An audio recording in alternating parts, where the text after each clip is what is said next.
హే కీర్తి, ITR file చేసావా లేదా? చేశాను. మనలాంటి మిడిల్ క్లాస్ పీపుల్ ఇంత ట్యాక్స్ పే చేస్తుంటే వరల్డ్‌లో ఉన్న రిచెస్ట్ పీపుల్ ఎన్ని కోట్లు ట్యాక్స్ పే చేస్తారు కావచ్చు కదా! ఎవరు చెప్పారు నీకు అసలు వాళ్ళు అంతంత ట్యాక్స్ పే చేస్తారని? మరి వాళ్ళు ట్యాక్స్ పే చేయకపోతే గవర్నమెంట్ వాళ్ళని ఎలా వదిలేస్తుంది?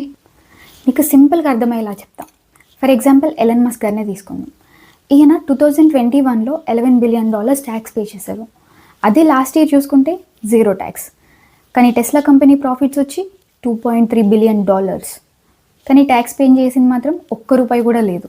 అదెలా పాసిబుల్ అవుతుంది? నువ్వే అంటున్నావు కదా 2021లో అంత ట్యాక్స్ పే చేశారని. చెప్తా విను. మోస్ట్లీ రిచెస్ట్ పీపుల్ వాళ్ళ నెట్వర్త్ అంతా షేర్స్లో ఇన్వెస్ట్ చేస్తారు. ఎన్ని రోజులైతే ఆ నెట్వర్త్ అంతా షేర్స్లో ఉంటుందో వాళ్ళు ఎలాంటి ట్యాక్స్ పే చేయాల్సిన అవసరం ఉండదు. ఎప్పుడైతే వాటిని అమ్ముతారో అప్పుడు మాత్రం ట్యాక్స్ పే చేయాల్సి ఉంటుంది. ఈ $11 బిలియన్ కూడా 2021లో ఎలాన్ మస్క్ కొన్ని షేర్స్ నమ్మేశారు. దానిపైన వచ్చిన అమౌంట్ పైనే ఈ ట్యాక్స్ అంతా కట్టారు.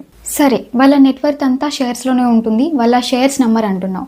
మరి 2022లో ట్విట్టర్ని ఎలా కొన్నాడు? దానికోసమైతే బ్యాంక్స్ ఉన్నాయి కదా, అవే షేర్స్ని ప్రూఫ్స్గా పెట్టి బ్యాంక్స్ దగ్గర నుంచి చాలా తక్కువ రేట్ ఆఫ్ ఇంట్రెస్ట్కి లోన్స్ తీసుకుంటారు. దీని వెనకాల ఇంత ఇన్ఫర్మేషన్ ఉందా? అంతేకాదు, ట్రస్ట్, ఫౌండేషన్, చారిటీస్కి డొనేషన్ ఇవ్వడం అంటూ ఇలా లాలో ఉన్న లూప్ హోల్స్ అన్నిటినీ వాడుకొని వాళ్ళ ట్యాక్స్ని ఎంత వీలైతే అంత తగ్గించుకోవడానికి ట్రై చేస్తారు. మీకు కూడా అర్థమైంది కదా. కాన్సెప్ట్ నచ్చితే వెళ్ళి ఛానల్కి సబ్స్క్రైబ్ చేసుకొని వీడియోని లైక్ చేయండి.